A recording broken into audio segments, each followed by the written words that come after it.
Hello friends, welcome to my channel Ananya की पाठशाला। आज मैं समास करवाने जा रही हूँ। जिस भी एग्जाम में हिंदी आता है समास ज़रूर पूछा जाता है। कोई भी शब्द देगा और पूछेगा कौन सा समास है। तो समझते हैं ट्रिक के माध्यम से समास होता क्या है। तो समास दो शब्दों के मेल को समास कहा जाता है। हम लोग संधि पढ़ चुके हैं। संधि की बात करें तो संधि में दो वर्णों का मेल होता है और समास में दो शब्दों का मेल होता है। अगर आप लोगों को संधि पढ़ना हो तो प्लेलिस्ट से देख सकते हैं। तो स्टार्ट करते हैं समास।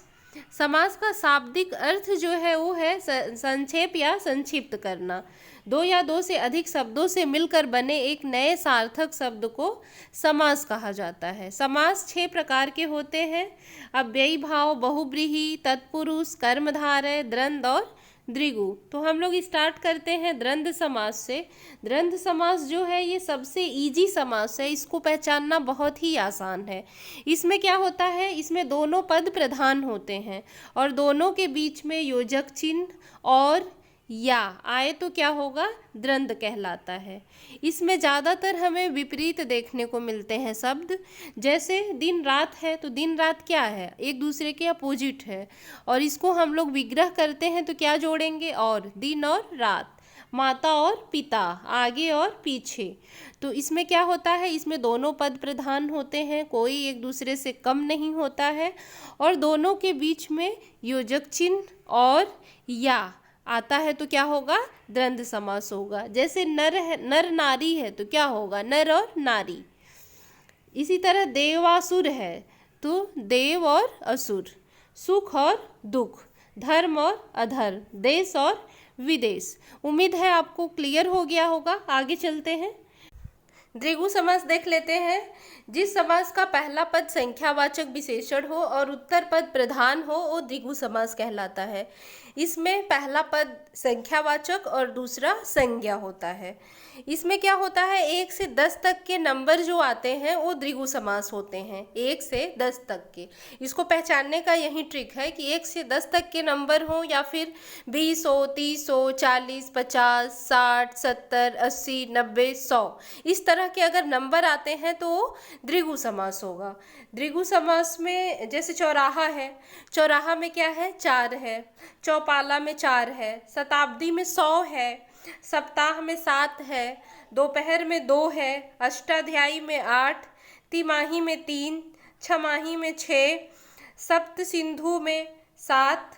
तो इस तरह के अगर नंबर आते हैं तो वो होगा द्विगु समास। अगर हम 11 की बात करें, 12 की बात करें, 13, 14, 25, 22, 35, अगर इस तरह के शब्द आते हैं तो क्या होगा, अगर इस तरह के शब्द आएंगे तो हो जाएगा द्वंद्व समास। कैसे होगा, जैसे अगर 11 की बात करें तो 11 कैसे बनता है, 10 और 1, 10 और 1 मिल करके 11 बनता है। तो इसमें और जो है विग्रह करने पर और लग जा रहा है।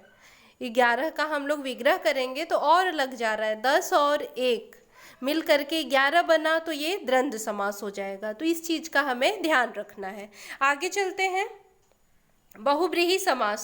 इसमें क्या होता है, बहुव्रीहि समास में जिस समास का न पहला पद प्रधान हो और न ही दूसरा पद प्रधान हो बल्कि इनको मिलाकर तीसरे पद का निर्माण हो तो क्या होगा, बहुव्रीहि समास होगा। इसमें कोई भी पद प्रधान नहीं होता है। जब तीसरे पद का पता चले तो बहुव्रीहि समास होगा। इसमें अन्य पद प्रधान होता है और इसमें ज़्यादातर हमें पर्यायवाची देखने को मिलता है, भगवान का पर्यायवाची ज़्यादातर। जैसे है चक्रपाणी, चक्रपाणी विष्णु की पर्यायवाची है। वीणापाणी सरस्वती का, लंबोदर गणेश का। इसी तरह है जैसे त्रिनेत्र है शंकर जी का, दशानन रावण का है, पंकज कमल का है। तो इसमें ज़्यादातर हमें पर्यायवाची देखने को मिलते हैं और इसमें कोई भी पद प्रधान नहीं होता है। किसी तीसरे पद के बारे में हमको पता चलता है तो क्या होगा, बहुव्रीहि समास होगा। आगे देखते हैं। कर्मधारय समास। कर्मधारय समास में क्या होता है, जिस समास का उत्तर पद प्रधान हो और पूर्व और उत्तर पद में विशेषण और विशेष्य अथवा उपमेय और उपमान का संबंध स्थापित हो तो क्या होगा, कर्मधारय समास होगा। ये कर्मधारय समास जो है ये तत्पुरुष जाति का है। इसमें बाद का पद प्रधान होता है और इसमें ज़्यादातर तुलनात्मक शब्द आते हैं, या फिर हम लोग क्वेश्चन करें कैसा है, हाँ, तो इस तरह के शब्द आते हैं। जैसे है चरण कमल, तो चरण कैसा है, कमल के समान है। जैसे नीलोत्पल है, नीला है उत्पल मतलब कमल, कमल की विशेषता बताई जा रही है। मृग नयन, मृग के समान नयन, कैसा है नयन, अगर हम लोग कैसा का क्वेश्चन करें उसका आंसर मिल जाए मतलब कर्मधारय समास है। अगर तुलनात्मक शब्द हो तो कर्मधारय समास है। बाद का पद प्रधान हो मतलब कर्मधारय समास है। जैसे कुपुरुष, कुपुरुष मतलब का, कुपुरुष या फिर कापुरुष, इसका मतलब होता है जैसे कायर है जो पुरुष। लाल मणि, लाल है जो मणि। दही बड़ा मतलब दही में डूबा हुआ बड़ा। आगे देख लेते हैं अव्ययी भाव समास। अव्ययी भाव समास में क्या होता है, जिस समास का पहला पद प्रधान व अव्यय हो तो वो अव्ययी भाव समास कहलाता है और इसमें उपसर्ग भी लगा होता है। जैसे आ, अनु, प्रति, हर, भर, यथा, उप, इस तरह के उपसर्ग अगर देखने को मिल जाए तो अव्ययी भाव समास होता है। या फिर इसको पहचानने का ये भी ट्रिक है कि जैसे पहला शब्द छोटा और दूसरा बड़ा हो, ज़्यादातर ऐसा देखने को मिल जाता है। ऐसा नहीं है कि 100% देखने को मिले, लेकिन ज़्यादातर ऐसा होता है कि पहला शब्द छोटा दूसरा बड़ा हो तो अव्ययी भाव समास, अगर उपसर्ग लगा हो तो अव्ययी भाव समास, अगर रिपीटेशन हो, पुनरावृत्ति हो तो अव्ययी भाव समास। जैसे दिनों दिन, इसमें क्या हो रहा है, रिपीटेशन हो रहा है, दिन का रिपीटेशन हो रहा है। रातों रात, इसमें भी क्या हो रहा है, रिपीट हो रहा है। भागम भाग, इसमें भी रिपीट हो रहा है। आजीवन है तो इसमें क्या है, उपसर्ग लगा हुआ है। अनुसार में उपसर्ग लगा है, अनु और सार। आजन्म में भी उपसर्ग लगा है, आमरण में भी, प्रतिदिन, यथा संभव, तो इन सब में क्या है, उपसर्ग लगा हुआ है। नेक्स्ट पे चलते हैं तत्पुरुष समास। जिस समास का उत्तर पद प्रधान और उन दोनों के बीच में कारक चिन्ह लुप्त हो तो वह तत्पुरुष समास कहलाता है। तत्पुरुष समास का दूसरा पद प्रधान होता है और दो पद के बीच में कारक चिन्ह का लोप होता है और इसमें कर्ता, कर्ता और संबोधन कारक नहीं आते हैं। कर्ता और संबोधन कारक, हिंदी में कारक की संख्या 8 होती है। तत्पुरुष समास में हमें सिर्फ 6 कारक पढ़ना है। कर्ता और संबोधन को स्किप कर देना है। कर्म को करण से के द्वारा संप्रदान के लिए अपादान से संबंध काकी के अधिकरण में पर, तो हमें सिर्फ 6 कारक पढ़ना है तत्पुरुष समास में। और तत्पुरुष समास में ज़्यादातर अगर पहला शब्द जो है अगर बड़ा देखने को मिल जाए और दूसरा छोटा तो क्या होगा, तत्पुरुष समास होगा। तो हम लोग कारक देख लेते हैं तत्पुरुष समास में। जैसे है गगनचुंबी, तो गगन को चूमने वाला। जेब कतरा मतलब जेब को काटने वाला। यश प्राप्त मतलब यश को प्राप्त। बस चालक मतलब बस को चलाने वाला। स्वर्ग प्राप्त मतलब स्वर्ग को प्राप्त। इसमें को कारक जो है वो लुप्त हुआ है। आगे देख लेते हैं। जैसे है करण, करण में क्या है, से के द्वारा। जैसे सूर रचित मतलब सूर के द्वारा रचित। तुलसी के द्वारा कृत, हाथ से लिखित। बस यात्रा मतलब बस के द्वारा यात्रा या बस से यात्रा।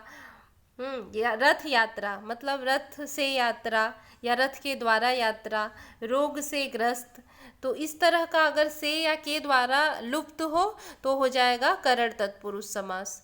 संप्रदान है, संप्रदान तत्पुरुष समास, तो इसमें क्या होगा, के लिए। जैसे गौ के लिए शाला, प्रयोग के लिए शाला, परीक्षा के लिए भवन, भोजन के लिए आलय मतलब गृह, स्नान के लिए गृह, रसोई के लिए घर।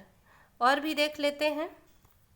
जैसे है अपादान तत्पुरुष समास, इसमें क्या होता है, इसमें हमें अलग होने का पता चलता है, तो क्या हो जाएगा, अपादान तत्पुरुष समास। जैसे कर्ज से मुक्त, कर्ज से मुक्त अलग होने का हमें पता चल रहा है, कर्ज अलग हो जा रहा है, मुक्ति अलग। पाप से मुक्त, धन से हीन, बंधन से मुक्त, तो ये सब शब्द जो हैं आपस में मिल नहीं रहे हैं, अलग हो जा रहे हैं। तो अगर हमें अलग होने का पता चलेगा तो अपादान तत्पुरुष समास हो जाएगा। जैसे रोग से मुक्त, जल से हीन, पद से मुक्त, तो क्या हो रहा है, सब में ही अलग होने का पता चल रहा है। देश निकाला मतलब देश से उसको निकाल दिया गया। तो क्या हो रहा है, पेड़ से अगर पत्ते गिरते हैं तो क्या हो रहा है, पेड़ से पत्ता अलग हो रहा है, गिर रहा है, तो अपादान तत्पुरुष समास हो जाएगा अगर हमें अलग होने का पता चले तो। जैसे संबंध तत्पुरुष समास है, तो संबंध में क्या होगा, का, की, के, रा, री, रे। जैसे राज रानी, तो क्या होगा, राजा की रानी। गृह स्वामी मतलब गृह का स्वामी। विद्या सागर, विद्या का सागर। राजपुत्र मतलब राजा का पुत्र। और भी देख लेते हैं अधिकरण तत्पुरुष समास। अधिकरण में क्या है, में और पर। जैसे है आप बीतती, तो आप पर बीत